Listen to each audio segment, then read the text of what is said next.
اختیار اور بے اختیاری۔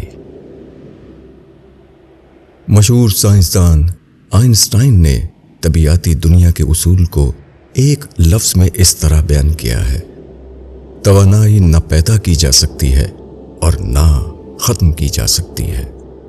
Energy can neither be created nor destroyed۔ یہ واقعہ خالق کی قدرت کاملہ کا ثبوت ہے۔ انسان موجودہ دنیا کو صرف استعمال کر سکتا ہے، وہ اس کو بدلنے یا اس کو مٹانے پر قادر نہیں۔ اسی سے یہ بات بھی معلوم ہوتی ہے کہ موجودہ دنیا میں انسان کی حیثیت کیا ہے۔ انسان اس دنیا میں مالک کی حیثیت سے نہیں ہے، بلکہ صرف تابع کی حیثیت سے ہے۔ اسی صورتحال کو مذہب کی اصطلاح میں امتحان کہا جاتا ہے۔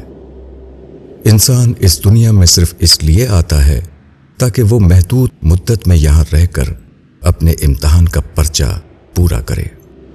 اس کے بعد وہ یہاں سے چلا جائے گا۔ اس سے زیادہ کسی اور چیز کا اس کو مطلق اختیار نہیں۔ بعض انسان دنیا کے حالات سے مایوس ہو کر خودکشی کر دیتے ہیں۔ وہ سمجھتے ہیں کہ اس طرح وہ اپنے آپ کو ختم یا معدوم کر رہے ہیں، مگر ایسا ہونا ممکن نہیں۔ جس طرح دنیا کی اس توانائی کو مٹایا نہیں جا سکتا جو مادے کے روپ میں ظاہر ہوئی ہے، اسی طرح یہاں اس توانائی کو مٹانا بھی ممکن نہیں جو انسان کی صورت میں متشکل ہوتی ہے۔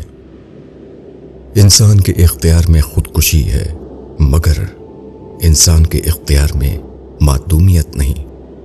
یہ صورتحال علامتی طور پر بتاتی ہے کہ انسان کا معاملہ اس دنیا میں کیا ہے۔ انسان کو یہ اختیار حاصل ہے کہ وہ حقیقت واقعہ کا انکار کرتے، مگر حقیقت واقعہ کو بدلنا اس کے لیے ممکن نہیں۔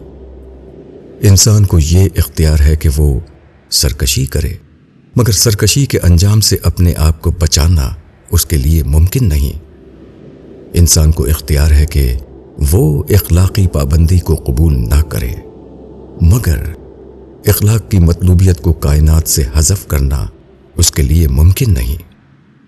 انسان کو یہ اختیار ہے کہ وہ جو چاہے کرے، مگر اس کو یہ اختیار نہیں کہ اپنے چاہنے ہی کو وہ اس معیاری اصول کی حیثیت دے دے جس کے مطابق بالآخر تمام انسانوں کا فیصلہ کیا جانے والا ہے۔